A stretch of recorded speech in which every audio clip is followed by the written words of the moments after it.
Bom dia, gente. Continuando com as nossas reflexões sobre a Epístola aos Hebreus, ainda lembrando que é uma carta aos Hebreus, ainda que não tenha um autor definido, faz parte daquelas epístolas gerais que não estava destinada a nenhuma igreja específica, mas que servia para todos aqueles encontros, como reflexão para todas as igrejas no cristianismo que começava a se espalhar. São aquelas cartas que vão desde a carta de Hebreus até, até Judas. Supõe-se que seja uma pessoa ligada a Paulo, e o capítulo 2 que a gente vai ler hoje, ele vai demonstrar que não era necessariamente uma carta escrita pelo apóstolo Paulo, mas provavelmente ou possivelmente alguém que seguia ele. Essa carta tem também uma das características de dar uma animação àqueles cristãos que eram antigos judeus convertidos e que estavam tentando, ou já pensando na possibilidade de voltar ao judaísmo, dada a perseguição ou a muitas desilusões que se tinha durante aquele momento inteiro. De certa maneira, tem uma relação com o mundo atual, quando nós percebemos na sociedade de hoje duas questões bem práticas. A primeira delas é um crescimento no número de pessoas que não tem uma ligação muito próxima com o cristianismo ou com religião nenhuma.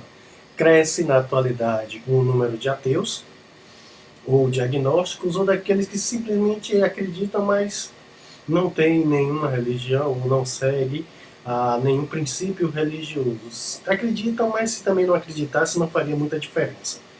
E do outro lado, ou do outro extremo, tem uma religiosidade exacerbada, um exagero na religiosidade, quando se tem ataques em defesa de uma religião, perseguição religiosa contra cristãos também ainda, que não tenhamos isso no Brasil, mas no mundo já se configura, talvez, como as coisas sempre chegam por aqui, talvez cheguem também, e o aparecimento e o crescimento de várias seitas, o que é muito comum em momentos de crise, do qual estamos passando agora, baseado no misticismo. Então nós temos religiões hoje, ou igrejas hoje que pregam uma série de revelações, o aparecimento de apóstolos, de profetas, de utilização de termos que, embora estejam na Bíblia, não tem nenhum contexto, não se aplicam a nenhuma parte do contexto atual, como próprios profetas ou os levitas. Basta a pessoa tocar duas notas no violão e cantar bem na igreja, que já é considerado um levita, mas isso foge à relação do que se tinha antes. O aparecimento de anjos, pessoas querendo voltar ao culto aos anjos, e, no máximo do extremo, pessoas que dizem ser o próprio Cristo, e que isso tem levado muitos seguidores. Se por um lado isso leva muitas pessoas, por outro lado, afasta também muita gente da religião, graças aos grandes escândalos que estão envolvidos, o que leva a muitas das igrejas a terem uma diminuição no seu número de membros. E o capítulo 2 de Hebreus serve exatamente para que a gente pense sobre essas coisas. Vamos ler. O perigo da negligência.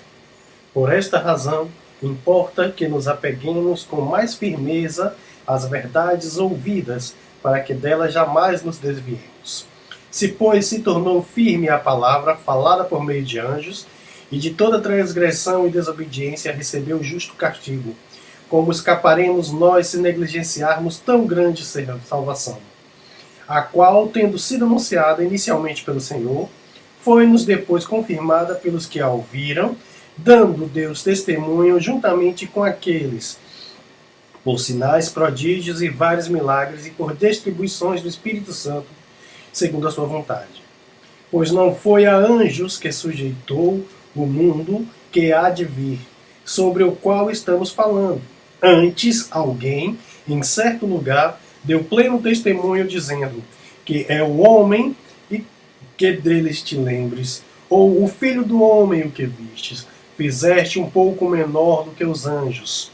De glória e de honra o coroaste, e o constituíste sobre as obras da tua mão. As tuas todas as coisas sujeitaste debaixo dos teus pés. Ora, desde que ele sugestou todas as coisas, nada deixou fora do seu domínio. Porém, ainda não vemos todas as coisas a ele sujeitas. Vemos, todavia, aquele que por um pouco, tendo sido feito menor que os anjos, Jesus, por causa do sofrimento e da morte, foi coroado de glória e de honra, para que pela graça de Deus provasse a morte por todo homem. Porque convinha que aquele cuja causa e por quem todas as coisas existissem, conduzindo a muitos filhos à glória, aperfeiçoasse por meio de sofrimento o autor da salvação deles. Pois tanto o que os santifica, como os que são santificados, todos vêm de um só. Por isso é que eles não se envergonham de lhe chamar de irmãos, dizendo: a meus irmãos declararei o teu nome, cantar-te-ei louvores no meio da congregação. E outra vez, eu porei nele a minha confiança, e ainda, eis que estou, e os meus filhos que Deus me deu. Visto, pois, que os filhos têm participação comum de carne e sangue, destes também ele igualmente participou, para que a sua morte destruísse aquele que tem o poder da morte, a saber, o diabo, e livrasse todos os que têm pavor da morte, estando sujeitos à escravidão por toda a vida. Pois ele, evidentemente, não socorre anjos, mas a sua descendência de Abraão.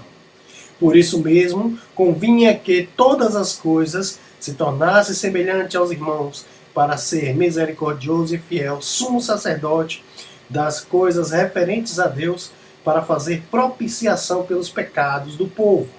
Pois naquilo que ele mesmo sofreu, tendo sido tentado e poderoso para socorrer os que são tentados.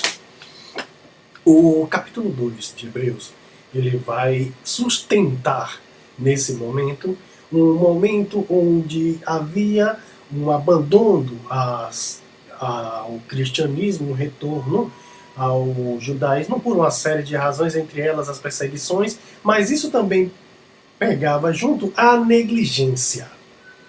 E essa negligência é muitas vezes baseada no que havia sido revelado ainda no Antigo Testamento, e se buscava na religião os anjos, revelações de profetas, e uma busca pouco pequena nas Escrituras.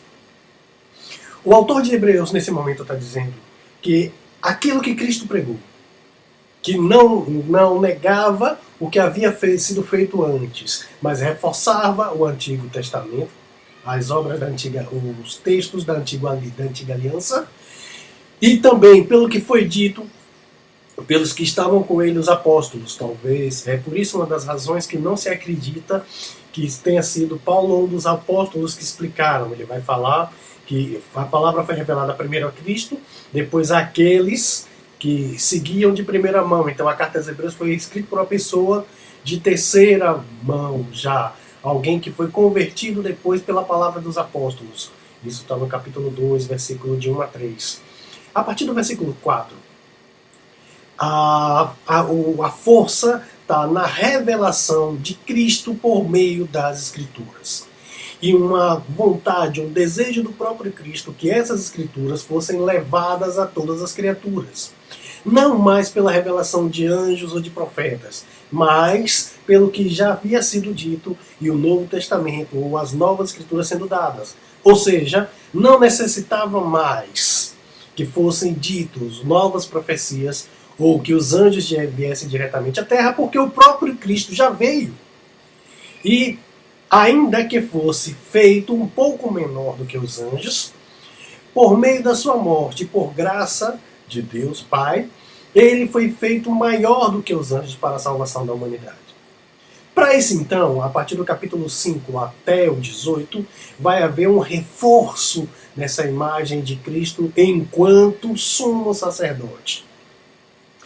Vamos lembrar que a função do sacerdote é o de ser intermediário entre os homens e Deus, o que é diretamente inversa à função do profeta, que é o intermediário entre Deus e os homens. Ou seja, quando Deus queria falar para os homens, na antiga aliança, falava por meio dos profetas. Quando os homens queriam se dirigir a Deus, falava por meio dos sacerdotes, que eram as pessoas específicas para servir de elo. Pois havia, ainda no templo, uma separação. E os homens, pecadores, não poderiam chegar a Cristo sem a oferta de um sacrifício de sangue, representado pelo Cordeiro. Ora, Cristo é esse Cordeiro. E quando Cristo é esse Cordeiro, ele assume as funções de rei, porque Deus o coroou, e isso também está no capítulo 2, Cristo foi coroado por Deus para reinar sobre a terra, ainda que não da maneira como os judeus esperavam, como um rei guerreiro que viesse libertar das mãos do Império Romano. Cristo é profeta, porque Deus falou através dele, e Cristo também é o sumo sacerdote, porque através dele temos livre acesso ao Pai. Com isso, o sumo sacerdócio, ou o sacerdócio específico, nos dá livre acesso, e com esse livre acesso nós não precisamos mais oferecer sacrifícios. Nos evangelhos está escrito que o véu do templo foi rasgado de alto a baixo, e com esse livre acesso que temos, podemos chegar diretamente a Deus. Ou seja, podemos então pensar em algumas lições práticas. Na prática, ou algumas aplicações práticas para isso aí, as revelações feitas nas Escrituras são suficientes para que Deus se manifeste, para que Cristo diga que Ele é o sumo sacerdote, e que Ele é o profeta, e que Ele é o Filho de Deus que morreu por nós. Não necessita mais de novas profecias, ou que os anjos venham dizer alguma coisa que não tenha sido mais revelada nas Escrituras. Mesmo porque, quando o cânon fecha, vai se colocar que ainda que venha um anjo do céu e diga alguma coisa que esteja fora das Escrituras, que seja maldição. Não que por vezes Deus não fale, o poder de Deus é grande o suficiente para falar quando quer, com quem quer e da maneira que quer. Mas isso não se torna regra para mudar o que foi dito nas Escrituras. Ou seja, a Bíblia ela se fecha em sentido próprio de si mesma e ela se auto-explica.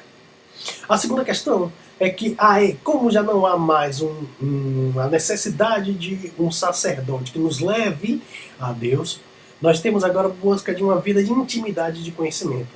O conhecer a palavra, e essa palavra vai nos dar esse acesso e o reforço dessa fé. Isso vai significar que nós não temos mais a necessidade de pedir a alguém e esse alguém ofereça sacrifício por nós, porque o sacrifício já foi feito por Cristo. Dessa maneira, então, pastores, professores, profetas, bispos não são mais sacerdotes. E esses sacerdotes não são mais necessários. E não são mais necessários porque Cristo já fez esse papel. Nós podemos agir diretamente, e nossas orações são ouvidas diretamente por Deus, por meio ou através de Cristo. A função, então, do que temos como pastores, como professores, como mestres, que são funções bíblicas, mas essas funções têm a função de ensinar e de levar a palavra e de levar a mensagem do Evangelho a toda criatura, e não mais de ser intermediários a todos os homens. Portanto, através do conhecimento da Bíblia, através da nossa própria relação de intimidade com Deus, devemos buscar essa relação de intimidade e, com isso, nos fazer aumentar a nossa fé e a nossa experiência com Deus. Até a próxima semana e vamos tentar ver Hebreus 3.